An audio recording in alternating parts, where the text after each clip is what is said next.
You awaken before the first light, your phone's red alert blinking at you, resembling a lighthouse that abruptly aims its beam directly at your face. The alert's language is courteous, yet it descends upon you like a weight of damp concrete, embedding itself deep within your chest, while the home remains eerily silent. Outside, delivery trucks pass in a mechanized rhythm, their tires muttering softer than usual, as if the pavement itself is holding its breath. You brew a cup of coffee, tasting a metallic tang reminiscent of old keys, pondering when the rhythm of life morphed into a lock from which you cannot escape. In your thoughts, the world resembles an expansive marketplace, where today the ceiling groans under its weight, dust drifting down in slow, intentional flakes. You recall a time when promises flowed effortlessly, sealed with firm handshakes, yet now each smile appears rehearsed, every signature quavering slightly.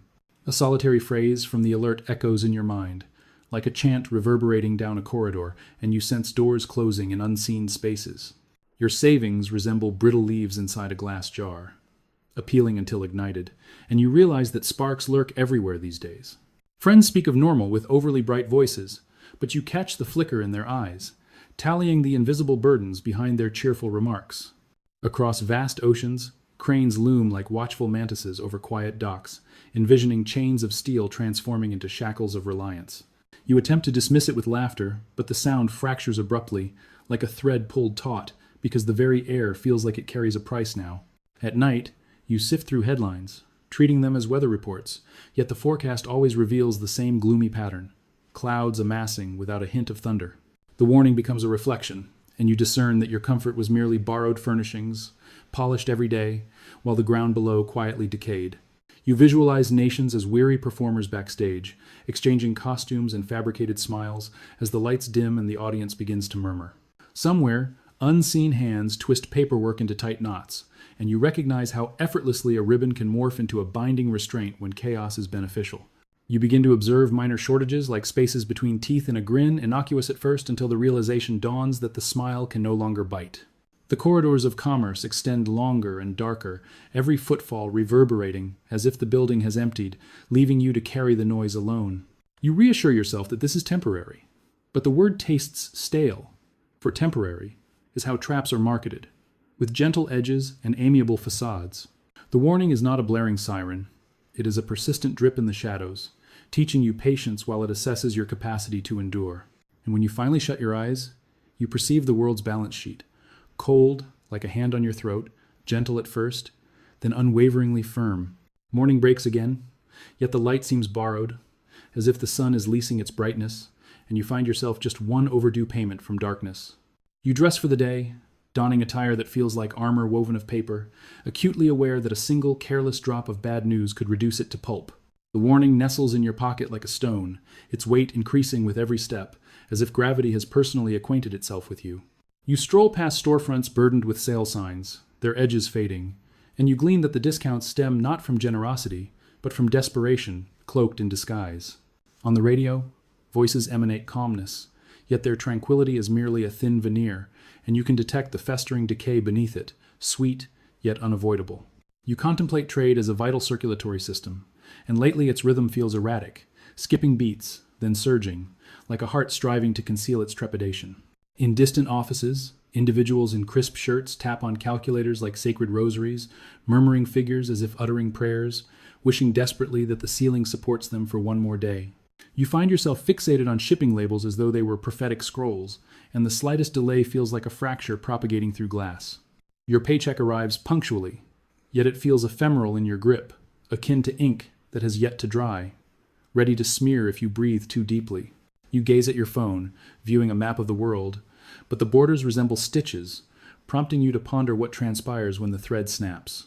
When someone utters the word confidence, your mind conjures an image of a balloon tethered to a chair, swelling softly, with a pin lurking silently within the carpet's embrace.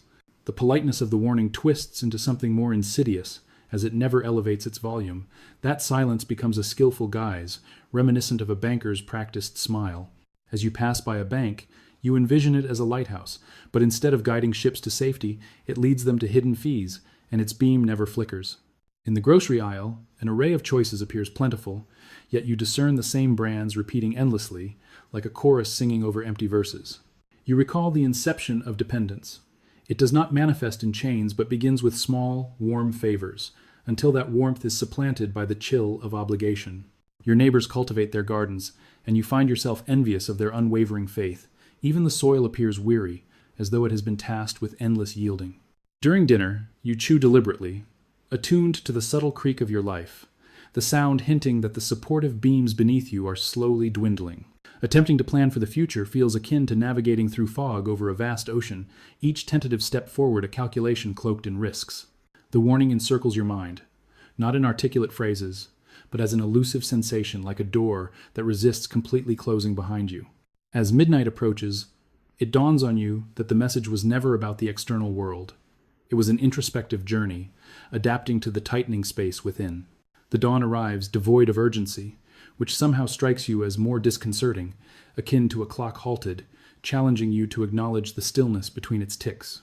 You navigate through your daily rituals on autopilot, realizing that habit serves as the most powerful anesthetic, numbing pain while the wound subtly widens. The warning has lost its shock value, instead settling into your thoughts like heavy furniture, something you learn to navigate around yet never choose to discard. In transit hubs, individuals stand in close proximity, each face bearing a veil of isolation, like islands drawing nearer as the tide recedes. You envision trust as a bridge constructed plank by plank, now hearing the wood groan under the burdens it was never designed to carry. Conversations deftly avoid stark realities, politely circling the unspoken, like guests feigning ignorance to the acrid scent of smoke while the curtains begin to feel warm.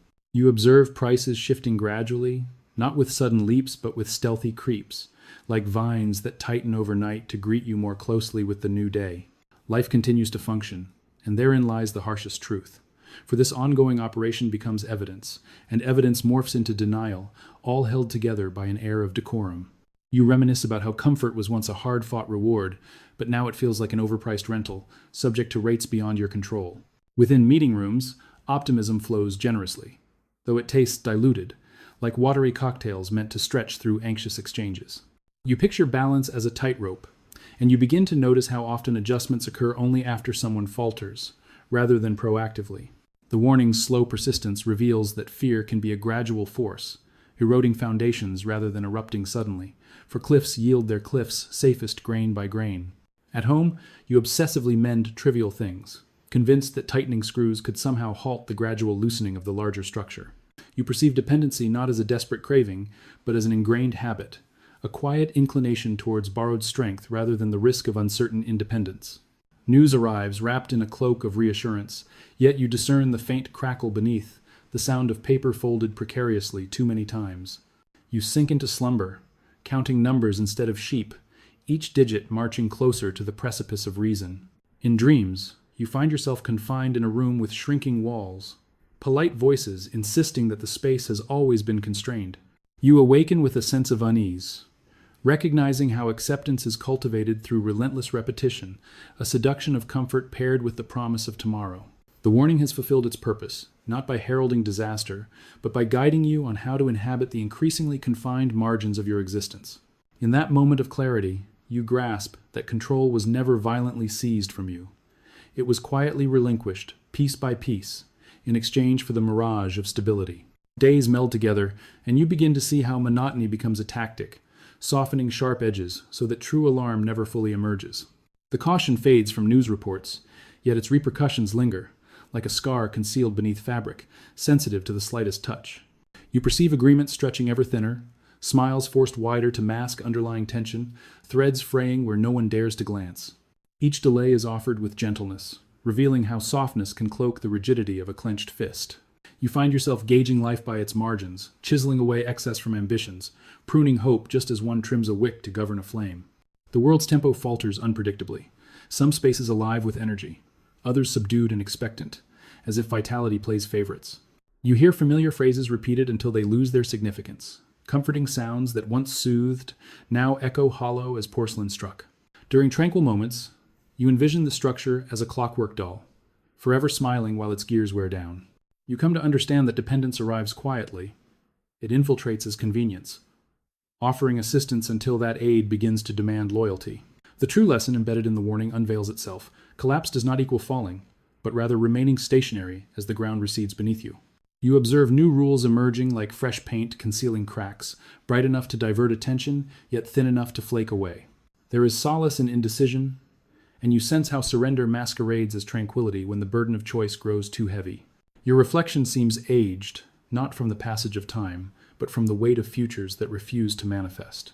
You consider debt as a whispering companion, perpetually near, reminding you of what you owe for yesterday's solace. Even joy seems restrained, laughter truncated, like candles preserved for fear of encroaching darkness later on. You feel the system leaning upon you, gently at first, testing your balance before it commits its full weight. The warning transforms into memory, and memory becomes routine, the most dependable cage because it feels all too familiar.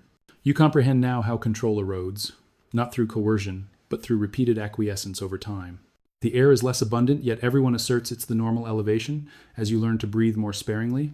Deep within, a quiet truth takes hold. You remain upright, yet the floor has mastered the art of sinking. The rhythm slows even more, and you recognize how stillness can evoke a sense of safety when movement once promised only risk and disappointment. You cease to pose certain questions, not because answers vanish, but because the price of knowing begins to overshadow the relief it may bring. The warning resonates as a quiet hum beneath daily clamor, consistent enough to fade, perilous enough to guide your steps. You perceive agreements reestablishing themselves on autopilot, signatures supplanted by habitual acknowledgement, consent implied by the mere act of remaining. In communal spaces, screens emit a brighter glow, distractions thick as fog, and you discover how illumination can blind just as effectively as darkness can. You envision growth as a staircase, realizing that some steps have vanished, painted over to maintain the illusion intact. Promises now present themselves pre-packaged, easy to accept yet difficult to unseal, and once opened, utterly impossible to return. You sense your pride diminishing quietly, supplanted by gratitude for allowances that would have previously offended you. The system favors placid compliance, and you grasp how subservience becomes fashionable when resisting feels overwhelmingly tiring. You overhear reassurances delivered like a lullaby, intended not to inform, but to keep everyone slumbering just a little bit longer. Time shifts in a peculiar dance, urgent affairs shelved for another time, while that elusive later perpetually drifts beyond your grasp. You find yourself blurring the lines between patience and virtue, losing sight of the truth that patience requires waiting, not yielding. The warning morphs once more, shedding its guise of fear in favor of a disconcerting familiarity, the most potent sedative ever conceived. You observe the common accolades heaped upon survival, celebrated as success, even as the standards grow increasingly modest. Dissent itself sounds weary now, dulled by familiarity, meticulously smoothed down to fit neatly within prescribed limits.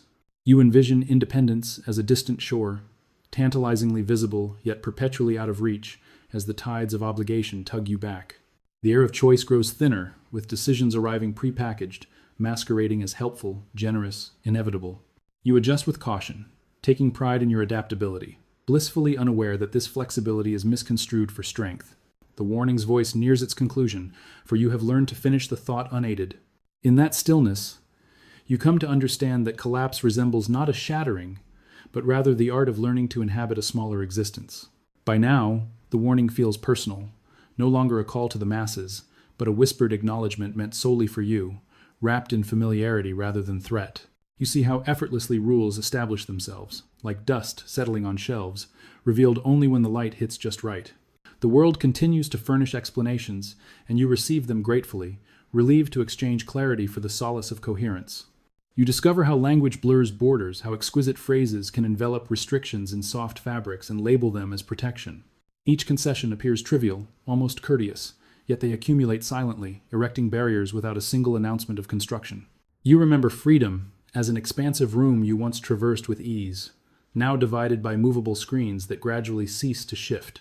There's always a justification for waiting, transforming waiting into a discipline, celebrated as maturity instead of fear.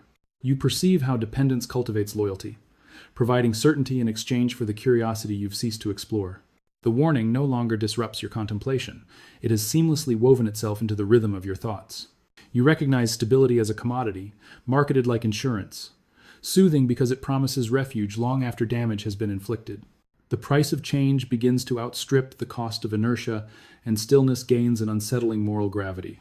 You overhear relief masquerading as gratitude, while gratitude becomes duty, until duty usurps the space meant for choice.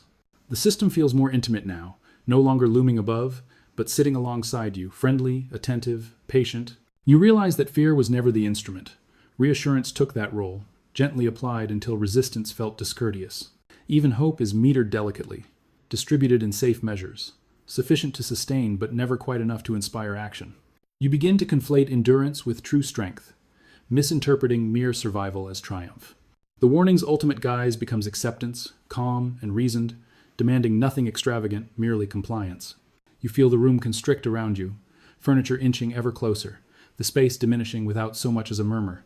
Control now exists only in the recesses of memory, like a vast horizon you once passionately described to others. And you realize that this collapse was never an isolated incident, but rather a lesson delivered gently over time until it became second nature. The final days arrive unceremoniously, and you realize that the absence of shock serves as testament that everything has already transpired. You cease your search for pivotal moments, accepting that they slipped by quietly while you honed your ability to embrace narrower vistas. The warning feels complete now, its message thoroughly absorbed, like ink saturating each page of your consciousness. You navigate life with caution, not from fear, but from routine, adapting your posture to ceilings that steadily descend. Society speaks of resilience, and you perceive the unvoiced relief resonating in the understanding that change need not come swiftly. You feel the way systems endure by educating individuals to thrive within them, even as the available space becomes increasingly constricted. Arguments are scarce now, for consensus comes easily when alternatives seem remote and abstract. You observe how memory revises itself, trimming expectations so that the present avoids the sting of absence. The warning's urgency dissolves into monotony, and routine solidifies into the most effective lock ever conceived. You take pride in your endurance, unaware that perseverance has supplanted ambition, and it did so without consent. Future discussions are whispered, framed as mere maintenance rather than possibility, careful to quash any flickers of hope. You recognize how this dependency flatters you, offering gratitude for your cooperation while simultaneously gauging your limitations. The room appears stable now, for you have ceased to measure how much smaller it has become. You come to understand that panic was never needed. Patience yielded the same outcomes with less friction. The warning has completed its mission, leaving you fluent in the language of scarcity. You glance back for the instance when control slipped from your grasp, finding only a sequence of rational choices. The system hums in quiet satisfaction, content that nothing disturbs its equilibrium anymore. You feel a sense of calm, and discern that this calm can signify the final stage of submission. Collapse no longer instills fear, for you have learned to redefine it as adjustment. And within this realization, the world continues to turn, while you remain perfectly, acceptably still. There is nothing left to caution you against, for warning suggests distance, and that distance has vanished. You occupy the outcome fully now, moving within confines that once would have felt ephemeral. The world speaks in gentler tones, satisfied that urgency has surrendered to comprehension. You perceive resistance as unnecessary when expectations have already been diminished. The system no longer requires persuasion. It simply persists, propelled by your accustomed behaviors. What once felt like pressure now resembles structure, dependable, and enclosing. You seldom think of freedom, reminiscent of childhood homes cherished yet devoid of intent to return. The warning survives merely as a silhouette in memory, its sharp contours softened by repetition. You engage without dissent, not out of agreement, but because consensus is no longer necessitated. Stability envelops you like a climate, unquestioned and unseen, shaping your actions without overt command. You become acutely aware of how easily silence supplants agreement when silence is met with approval. The price of disturbance now feels intimate, irresponsible, almost discourteous. You cast your gaze outward and perceive tranquility, mistaking the lack of sound for well-being. Within, you sense a lightness, not born of reprieve, but from relinquishing heavy expectations. The system inhales and exhales through you, no longer distinct, no longer discernible. You grasp, finally, why degradation required no violence, it demanded only forbearance. The alert did not falter. It prospered by instructing you in the art of adaptation. Adaptation evolves into your essence, and essence transforms into the ultimate confinement. You find yourself standing silently where choice once reigned, startled by how natural it feels. Thus, the world persists not because it has been rescued, but because you have learned to contort yourself within its tightening form.